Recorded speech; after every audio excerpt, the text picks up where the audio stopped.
गोविंद शिल्प घेऊन येत आहे 79 ट्विन बंगलोचा भव्य दिव्य पंढरपुरातील एकमेव प्रकल्प। आमच्या प्रकल्पाची वैशिष्ट्ये मनाला शांती देणारे महादेवाचं मंदिर, मुख्य रस्ता सुमारे 30 फुटांचा, अंतर्गत रस्ता सुमारे 20 फुटांचा, ग्रामपंचायत योजनेचा प्रत्येक बंगलोजला स्वतंत्र नळ, सांडपाण्याची सुरक्षित विल्हेवाट, सर्व टाइल्स ग्लॉसी आणि नामांकित कंपनीच्या, सर्व स्टेअर, खिडक्या, चौकटी सुपर ब्लॅक ग्रेनाइट, दोन्ही अटॅच बाथरूम पूर्णपणे टाइल्स, पंतप्रधान हर घर नल योजना पूर्णत्वाकडे, bathroom, basin, kitchen, CP fittings हे जगवार कंपनीचे, स्टील वर्क पूर्णपणे जिंदाल कंपनीचे, 1000 लिटर पाण्याची टाकी, 150 लिटर सोलर वॉटर हीटर सोबत वॉटर प्युरिफायर, प्रत्येक बंगलोजला स्वतंत्र पार्किंग, दर्शनीय भाग पूर्णपणे डॅटो टाइल्स, टाटा प्रवेश कंपनीचे आकर्षक भक्कम दरवाजा, छोटी उंचीचे सुरक्षित कंपाऊंड। मग विचार काय करताय? गोविंद शिल्प, पत्ता गट नंबर 95, हॉटेल अंगण शेजारी, टाकळी रोड, पंढरपूर।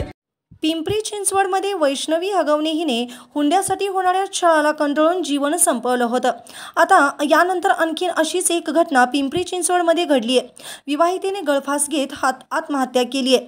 बोराडेवाडी येथे विवाहितेने आत्महत्या केली असून पोलिसांनी एकाला अटक केली आहे। याबाबत मिळालेली माहिती अशी की विवाहितेच्या आई वडिलांकडे हुंड्यासाठी 5 लाखाची आणि दुचाकीची मागणी केली होती। किरण आशिष दामोदर असं गळफास घेतलेल्या विवाहितेचं नाव आहे। तिला 1.5 वर्षाचा मुलगा आहे। पती दारू पिऊन मारहाण करायचा आणि छळ करायचा असा आरोप तिच्या कुटुंबियांनी केला आहे। किरणने 17 जुलै रोजी मध्यरात्री घरात गळफास घेतला। ॲडी बॅडमॅन बॅडमिंटन अकॅडमी इथे ती राहत होती। किरणने गळफास घेण्याआधी तिच्या पतीने तिला मारहाण केली होती असाही आरोप किरणच्या आई वडिलांनी केलाय। किरणच्या आत्महत्येमुळे तिचा 1.5 वर्षाचा मुलगा आईच्या मायेला पोरका झालाय। आशिषने किरणच्या मागे माहेरून 5 लाख रुपये आणण्यासाठी तगादा लावला होता।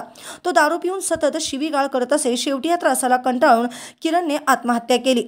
किरणच्या वडिलांनी या प्रकरणी पोलिसात तक्रार दिली असून आशिष दामोदर, त्यांची आई सुनंदा दामोदर तसेच वडील दीपक दामोदर यांच्यावर गुन्हा दाखल करण्यात आला आहे। पोलिसांनी या प्रकरणी किरणचा पती आशिष दीपक दामोदर याला अटक केली असून त्याची आई सुनंदा आणि वडील दीपक हे फरार आहेत। दोघांचा शोध सुरू असून पोलिसांनी माध्यमांना प्रतिक्रिया देण्यास नकार दिलाय। तर किरणच्या नातेवाईकांनी तिला आत्महत्येस भाग पाडणाऱ्या पतीसह सासरच्या मंडळींना कठोर शिक्षा व्हावी अशी मागणी केली आहे।